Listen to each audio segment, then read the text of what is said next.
Joust was initially developed for the arcades by Williams Electronics in 1982. In a market cluttered mostly with space shooters, Joust featured a unique control scheme where the player controlled a knight flying around on a giant ostrich, trying to take out other knights flying around on other giant ostriches just because. That's just not normal. It also featured a two-player co-op mode, which wasn't really something you saw much at the time. Williams really wasn't sure if arcades would buy these machines since it was so different, but it actually went on to be very successful, selling over 26,000 units and received almost universal praise from critics. They even made a cocktail variant of the arcade machine, and it was eventually ported to several home consoles, including the Atari 2600. The story here is just awesome. I love the insane stuff they come up with for the manuals in these early games. Knights on Birdback. How on earth did you fall into this bizarre world? Look around you. The sky is filled with knights astride among enormous armored buzzards. These characters look mean, and the buzzards they ride don't look very friendly either. That's just fantastic.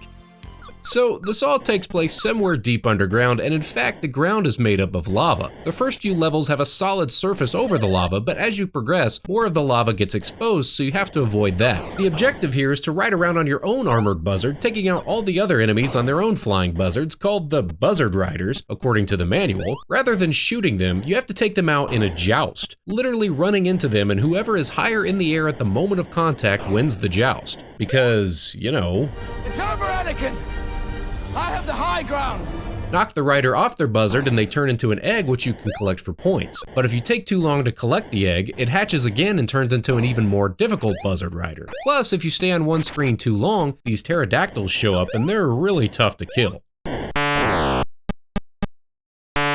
You have to hit them dead on, and I never could do it. Just avoid them. So, controlling this guy is unique. You move him around with the joystick, and if you get him started in a certain direction, he'll just keep going until you slow him back down with the joystick by pressing in the opposite direction. Like, see here, I can get him started just running across the ground, and now I've taken my hand off the controller. He'll keep going until I force him to stop. Then you use the button for flapping your bird's wings, and that takes some getting used to. Okay, so it's not as scattershot and annoying as trying to control the Astro Chicken minigame in Space Quest 3, but it's a touch below that. It just takes a little finesse, and once you get the hang of it, it's not too bad. I mean, I got 10 or 12 waves into this game and I hadn't played it in 30 years, so it doesn't take long to get a feel for it. Obviously, they had to change some things around from the arcade versions. In the arcade version, there was a lava troll that lived in the lava and would reach up and try to grab you if you hung around the bottom for too long, and that's completely gone here. And the way the eggs work is different too. In the arcade version, if you knocked a guy off the bird would lay an egg and fly away. Here, the bird just disappears entirely and turns into an egg. You can only do so much on an Atari 2600, and it's fine. This iteration is still really fun once you get the hang of it, and it's just nice to play something different.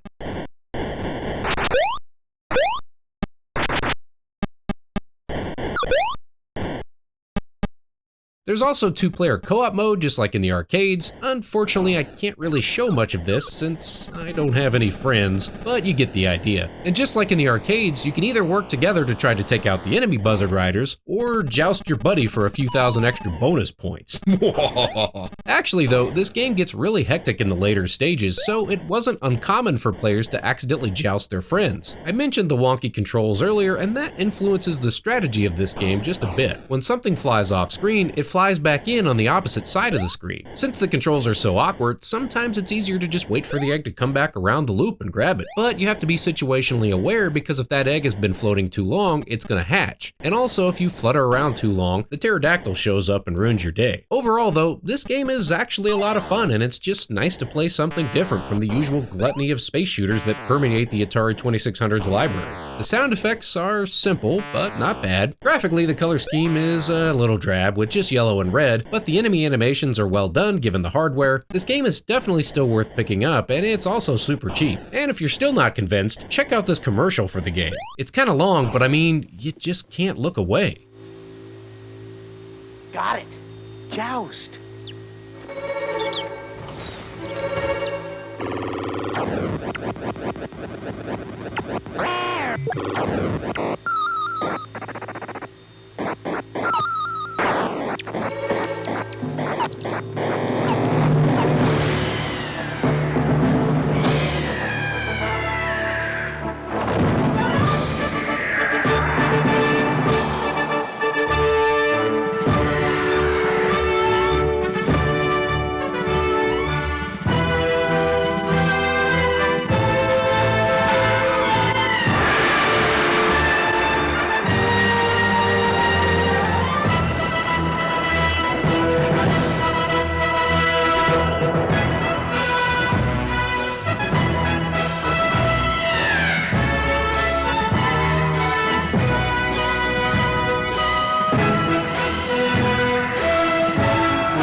presents Joust, the video game where buzzard men battle ostrich men. The graphics go beyond your wildest dreams.